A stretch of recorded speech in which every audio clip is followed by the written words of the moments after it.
સુરતમાં ટ્રાફિક નિયમો પાળવા ખૂબ જ જરૂરી બની ગયું છે, કેમ કે પહેલા પોલીસે ટ્રાફિક સિગ્નલ ઊભા કર્યા, બાદમાં રોંગ સાઈડ પર વાહનો લઈને જતા મોબાઈલ પર વાત કરતા લોકોને સમજાવ્યા, દંડ ફટકાર્યા, પણ નિયમો ખિસ્સામાં મૂકીને ફરતા સુરતીઓ સામે પોલીસે હવે કડક કાર્યવાહી કરી છે।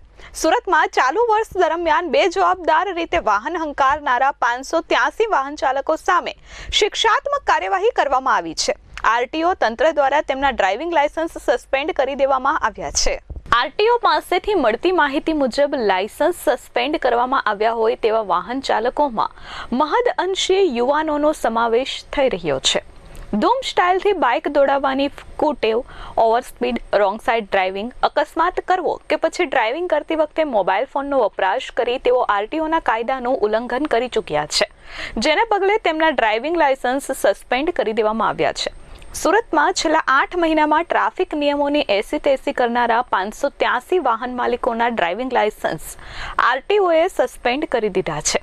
વિતેલા 8 મહિનામાં સસ્પેન્ડ કરાયેલા 583 વાહન માલિકો પૈકી 60થી વધુના 7 મહિના માટે, જ્યારે મોટાભાગના વાહન માલિકોના 3 મહિના માટે ડ્રાઇવિંગ લાયસન્સ સસ્પેન્ડ કરાયા છે, જ્યારે હિટ એન્ડ રન અને અન્ય કેસમાં 180 દિવસ સુધી લાયસન્સ સસ્પેન્ડ કરવામાં આવ્યા છે। ખાસ કરીને ચાલુ વાહને મોબાઈલ પર વાત કરવી, રોંગ સાઈડ વાહન હંકારવું, પૂરપાટ ઝડપે અથવા ડેન્જરસ ડ્રાઇવિંગના કિસ્સામાં 90 દિવસ અથવા તો 180 દિવસ માટે ડ્રાઇવિંગ લાયસન્સ સસ્પેન્ડ કરવામાં આવે છે। હવે આગામી દિવસમાં અવારનવાર ટ્રાફિક નિયમનો ભંગ કરનારા વાહન માલિકોના ડ્રાઇવિંગ લાયસન્સ સસ્પેન્ડ કરાશે। સુરત શહેર ઈ ચલણ વિભાગ દ્વારા વાહન ચાલકોએ અલગ અલગ ટ્રાફિક વાયોલેશન હેડ મુજબ કરેલા ગુનાઓ માટે ઈ ચલણ પાઠવવામાં આવતા હોય છે। સુરત શહેરમાં રોંગ સાઈડમાં વાહન ચલાવી પોતાના અને અન્ય વ્યક્તિઓની જાનમાલને નુકસાન કરતા વાહન ચાલકો કે જેઓએ 5 કે તેથી વધુ વખત રોંગ સાઈડમાં વાહન ચલાવી ગુનો કરેલ હોય અને સુરત શહેર ઈ ચલણ વિભાગ દ્વારા જે વાહન ચાલકોના 5 થી વધારે વખત રોંગ સાઈડમાં ઈ ચલણ જનરેટ થયા હોય તેવા કુલ 5289 વાહન ચાલકોના લાયસન્સ સસ્પેન્ડ કરવા માટે આરટીઓ વિભાગ સુરત શહેરને રિપોર્ટ કરવામાં આવ્યા છે।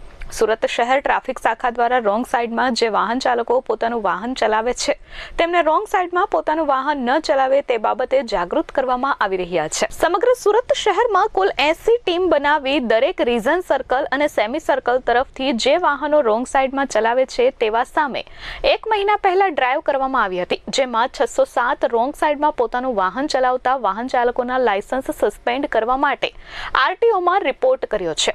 સુરતમાં આરટીઓ દ્વારા છેલ્લા 5 વર્ષમાં કેટલા લાયસન્સ સસ્પેન્ડ કર્યા એ આંકડા પર નજર કરીએ તો વર્ષ 2020માં 431, 2021માં 777, 2022માં 834, 2023માં 955, 2024 ઓગસ્ટ મહિના સુધીમાં 583। ત્યારે હવે જોવું એ રહ્યું કે સુરતીઓ સુધરશે કે પછી આમ જ નિયમો પોતાના ખિસ્સામાં લઈને ફરશે।